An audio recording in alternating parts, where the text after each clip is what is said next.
दोस्तों मैं हूं शैलेश लोढ़ा। मैं लेके आ रहा हूं मध्य प्रदेश की उन हस्तियों की कहानी जिन्होंने अपने जज्बे से पाया एक अलग मुकाम। कहानी जज्बे की, powered by Mahindra Bolero neo.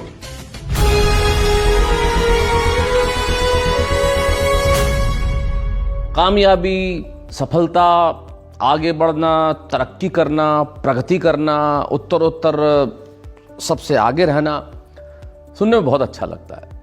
हर आदमी चाहता है कि उसके जीवन में ये शब्द हो। हर आदमी चाहता है जब उसके बारे में चर्चा हो तो ये जरूर कहा जाए। हर आदमी चाहता है कि आज नहीं तो कल कुछ दिनों बाद ये जरूर कहा जाएगा इसने क्या तरक्की की है, इसकी कामयाबी जो है ना, इसकी मिसाल देनी पड़ेगी।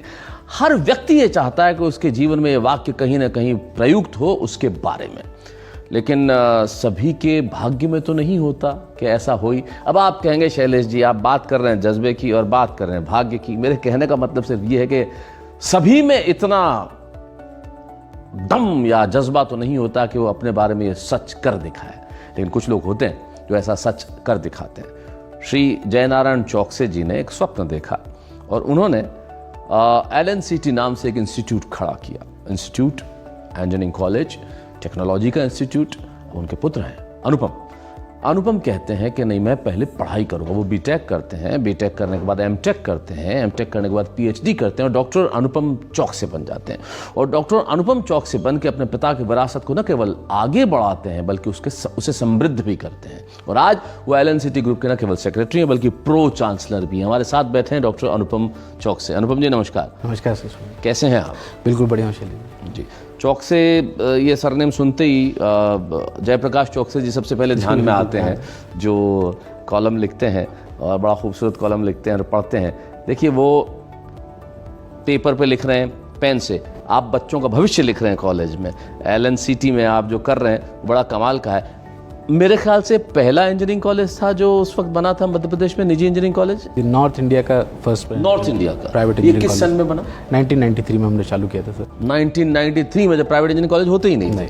हाँ तब तक मैंने भी नहीं सुना था प्राइवेट इंजीनियरिंग कॉलेज। उसके पहले से साउथ के स्टेट्स में ही होते थे, नॉर्थ में नहीं होता। बिल्कुल। तो क्या मतलब उस वक्त खोला गया है? हाँ जी, उस टाइम मेरे फादर ने जो एक विजन था उनका। आप उसी कॉलेज में स्टूडेंट भी रहे जी, बिल्कुल। आप उसी कॉलेज के प्रो चांसलर भी हैं, तो दोनों दृष्टियों में क्या फर्क पाते हैं आप? देखिए पढ़ना ज़रूरी था अपने इंस्टीट्यूट में, क्योंकि अगर मैं अपने इंस्टीट्यूट में नहीं पढ़ता हूँ तो मैं अपने उसका एक कहते हैं ना कि ब्रांड का एस्टेब्लिशमेंट कैसे करूँगा। अच्छा एक चल माफ कीजिएगा विषयांतर कर रहा हूँ। जिस वक्त अपने कॉलेज में आप पढ़ते थे बाकी सब वालों को, साथ वालों को तो पता ही था कि इनके पिताजी का कॉलेज है। मैं दूसरी जगह से ट्रांसफर होकर आया था तो किसी को पता नहीं चलने दिया आपने? पता चलने ही नहीं दिया? नहीं, वरना तो लोग कह रहे थे तेरा ही कॉलेज क्या फर्क पड़ता है। नहीं उसका ऐसा नहीं। और उस टाइम तक खैर वो यूनिवर्सिटी भी दूसरी हुआ करती थी, इसलिए उसमें भी कोई कुछ पता नहीं, लेकिन आपने अपने कॉलेज में पढ़ाई की। मैंने अपने कॉलेज और एक ईमानदार विद्यार्थी की तरह पढ़ाई। बिल्कुल सर, अपने साथ में दोस्तों के साथ पढ़ा। और अब आप वहाँ का सब मैनेजमेंट संभालते हैं तो क्या फ़र्क पाते हैं आप? उसका एक्सपीरियंस हमको मिलता है सर। कोई बच्चा आके मिलता है और बोलता है कि सर मेरे साथ ये परेशानी है, तो हम बताते हैं कि हम भी यहीं पढ़े, हमें भी मालूम है क्या परेशानी क्या नहीं है तुम्हें।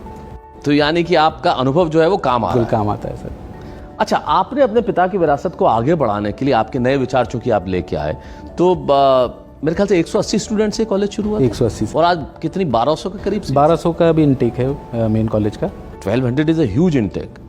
तो 180 से 12 तक जो मेहनत की गई, उसमें आपको क्या लगता है कि आपने अपने पिता की विरासत को कैसे समृद्ध किया, कैसे आगे बढ़ाया? मैंने जब मैं 3rd ईयर में था तब से काम देखना शुरू कर दिया था फादर के साथ कि भाई जो भी यूनिवर्सिटी का काम, AICT का काम।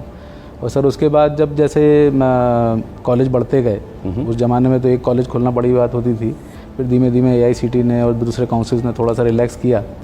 तो जब कॉलेजेस बढ़ते गए तो हमारी सीट्स बढ़ती गई। आपने 40 सीट तो एक कॉलेज की है। हमारा टोटल इनटेक लगभग 12,000 के आसपास है। 12,000 स्टूडेंट्स? 12,000 स्टूडेंट का इनटेक है LNCT के पास, और उसमें से सब भर जाती हैं लगभग?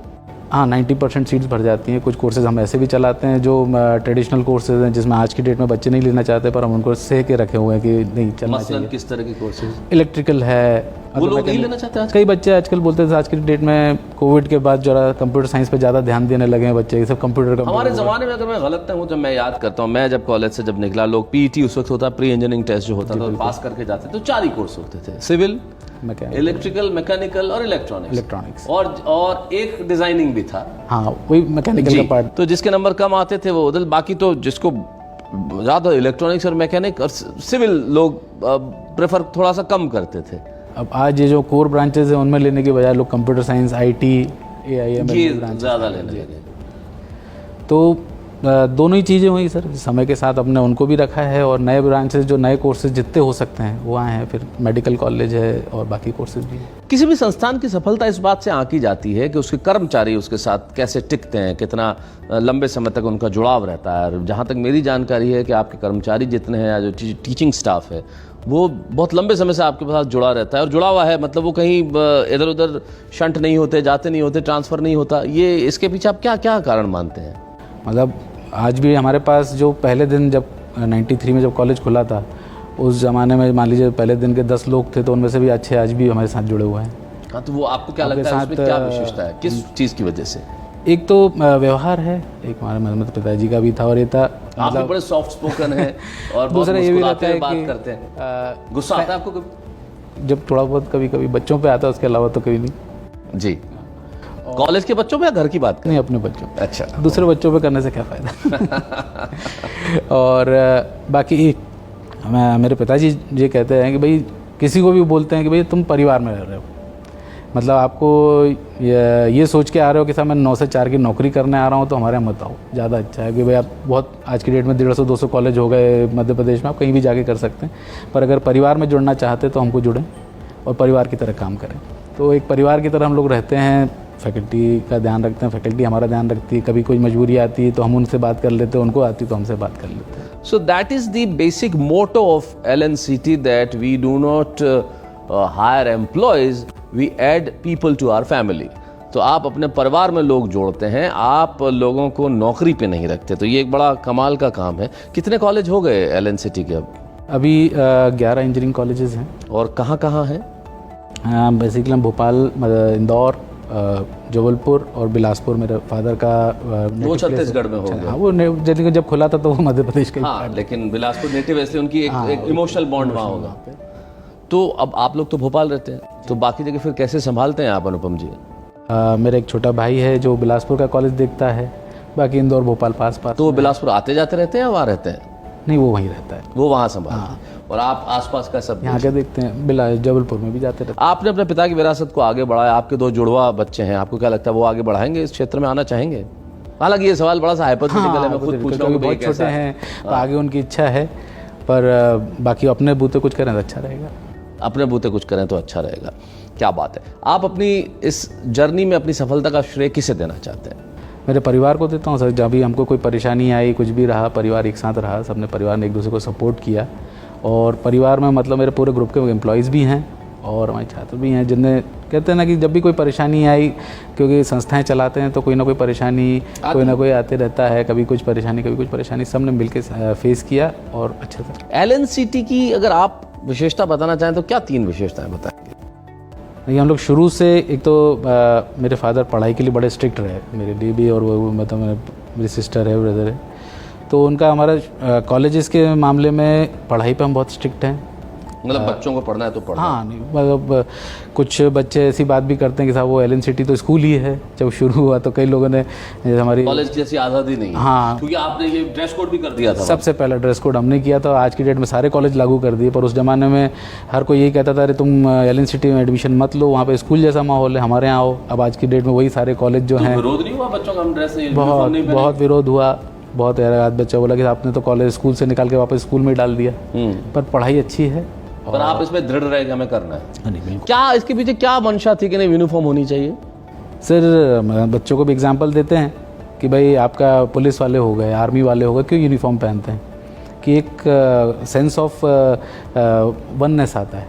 अच्छा, एक हमारे जो इंजीनियरिंग फील्ड है उसमें बच्चों की वो भी अलग अलग आती है, कोई किसी बैकग्राउंड से आता है, कोई किसी बैकग्राउंड से आता है जी।